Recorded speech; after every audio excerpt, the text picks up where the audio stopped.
I'd hasten to add it wasn't 15 seconds, it was 30 seconds, it was 15 minutes. And it didn't happen in China, it happened in Malaysia. And my wife-to-be was not Chinese, but of Indian descent, Indian Malaysian. So apart from a few inaccuracies, it was accurate. Now, I want to clarify, first of all, what this motion is about, or what it's not about is probably the best way of putting it. This is not a proposal that liberal Western-style democracy will always be inappropriate for China. I don't know what the situation is going to be like in 25 years or 50 years. I don't even know what the situation is likely to be in the West in that period. What we're discussing is something much more specific. Likewise, we're not suggesting, or certainly I'm not suggesting, and the motion is not suggesting, that what happens in China and the arrangements that are appropriate for China in this period should be transplanted into our own societies. I would not argue that for a moment. In fact, on the contrary, I would say that the reason Western democracies have grown up in the West has been because of the history and the culture of our societies. And we need to pay due respect, I would suggest, to China and the differences of its history and culture in the same way.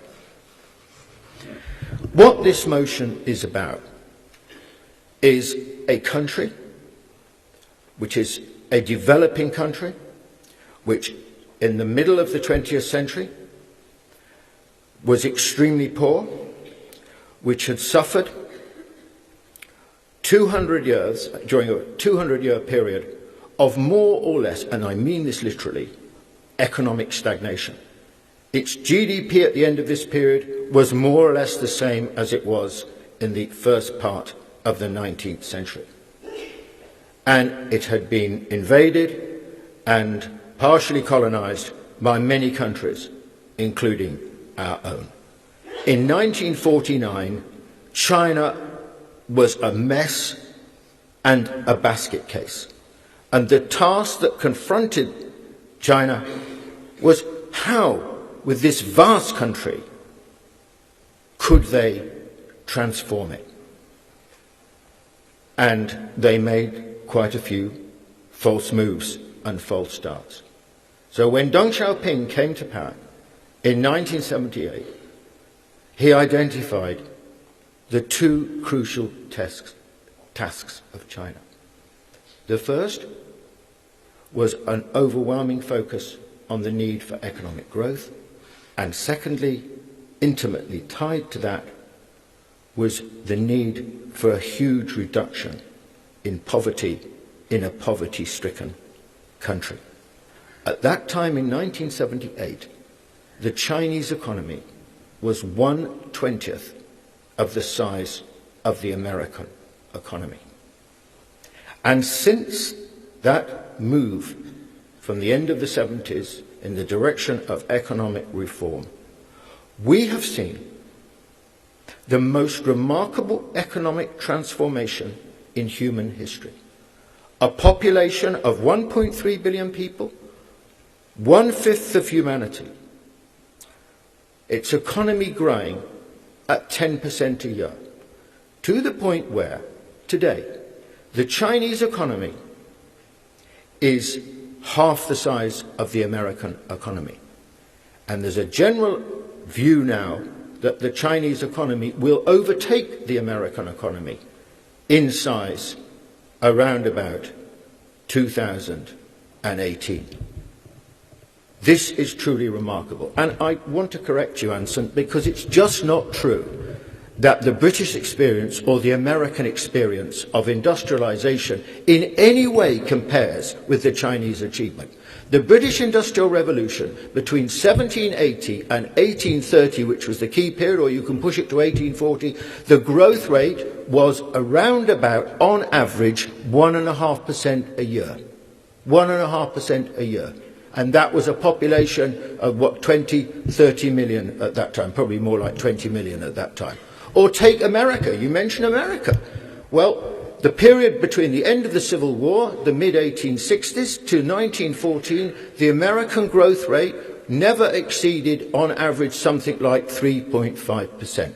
And that, of course, again, was a much smaller population. So that is why I suggest that this is the most remarkable economic transformation there has ever been.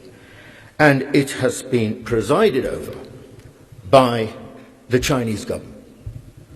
And it has lifted, I mean, let's remember this as well. If you look at the reduction in global poverty over the last 30 years, China is responsible for the overwhelming bulk of that reduction in poverty. If you take China out of the equation, actually the global performance has been very disappointing. Now, I challenge the view that the Chinese government does not enjoy the support of overwhelming mass of Chinese people. I don't know, if you look at, for example, the Pew Global Attitude Surveys, the support for the Chinese government is extraordinarily impressive. If you look at Tony Sach's work from the Harvard Kennedy School in terms of the levels of satisfaction amongst the Chinese in terms of their government, the ratings are extremely high indeed. And is it so surprising?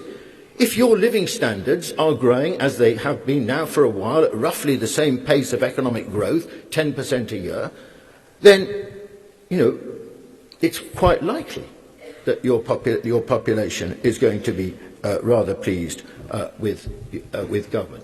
And I challenge the idea also that, the political of course, there are many things that are different from what we're used to, which we would certainly object to. But the idea that the sort of political atmosphere, the political environment is frozen is a mistake. I mean, the idea that you said dissent is crushed. Excuse me, I mean, there are about 150,000 mass incidents every year in China in which people, which mainly consists of farmers objecting to what they regard to be the illicit seizure of their land by local government, flogging it off to property developers, and these actions are they're reported in lots of places, and they take place, and it's not true that they're all suppressed. And sometimes when there is suppression, like in Wuhan, actually the authorities are forced to retreat. Or take the wave of strikes in Guangdong province and along the eastern coast in Shanghai in 2010 and 2011. Tens and tens of thousands of people on strike. And they were not suppressed. They were allowed to happen. And the result? Huge wage increases. The minimum wage in Beijing was increased during that period by 30%, Shanghai roughly similar, and so on. Huge lift in living standard. So it's not good enough, to be frank, to paint China as this sort of autocracy with a central government which suppresses everything. There has been a huge shift in the personal freedoms of the average Chinese since the death of Mao. You've only got to go to Shanghai or to Guangzhou or to Chengdu and you can see it on the streets. And it's not true that everything is censored. Actually, the censorship in China is much lighter than it used to be, much lighter. And the access to information, sure, there are controls on the internet, but quite frankly, if you want to, you can get round them. So this is a society which is throbbing, actually, and it's vibrating with debate, contrary to the picture that Anson has presented, which is a very common picture presented to Western audiences. I wanted to just say something else. You see, my concentration in what I want to say is really about China as a developing country. Now, let's take a comparative example, India. In 1950, which has got, in many ways, a most impressive democracy, in 1950, the Chinese economy and the Indian economy were more or less the same size. Today, the Chinese economy is 4 times the size of the Indian economy. Why? Because the economic strategy pursued by the Chinese has been far more successful than the strategy which has been employed by India. And India has a great problem. It's got a most impressive democracy, which is what we celebrate, and an extremely corrupt and inefficient state which cannot deliver. In other words, in that sense, it's opposite to China. And the poverty reduction in China has been far, anyone who goes to China, goes to India can see this, has been far more successful than anything that has been achieved in India. Now, I think also we need a bit of humility about this. China is a huge, as Weiwei pointed out, huge country on a scale that is unimaginable to us in the West. So its task has been it has been an industrial revolution, essentially. Economic takeoff, as Rostow described it. The shift from the countryside to industry. Around the time of Deng Xiaoping, it was not much more than 20% of the population lived in the urban centres. Today, it's 50%. Now, what was the situation politically, in the West, in Europe, in the United States, when we were having our industrial revolutions? How many Western countries were democracies at the time of their industrial revolutions? Shall I tell you how many? Zero. In Britain, in 1850, finally, 1/5 of men had the right to vote. That was after the conclusion of the Industrial Revolution. And it was not until the 1880s that most men had the vote, but not women. Or take America. It was not until 1860 that most white men gained the vote, but not blacks really until the 1960s, and women in 1920. And if you look at Europe, exactly the same pattern.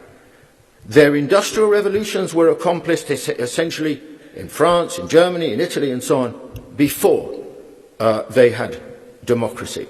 So when we say they should be like us, well, actually, we should speak with more modesty, because we weren't like what we want them to be during this particular historical phase. I would like to conclude by just saying this. First of all, I would ask my country to be more modest and more humble in the face of China's extraordinary achievement, and not think our task is to say, why the hell can't you be like us?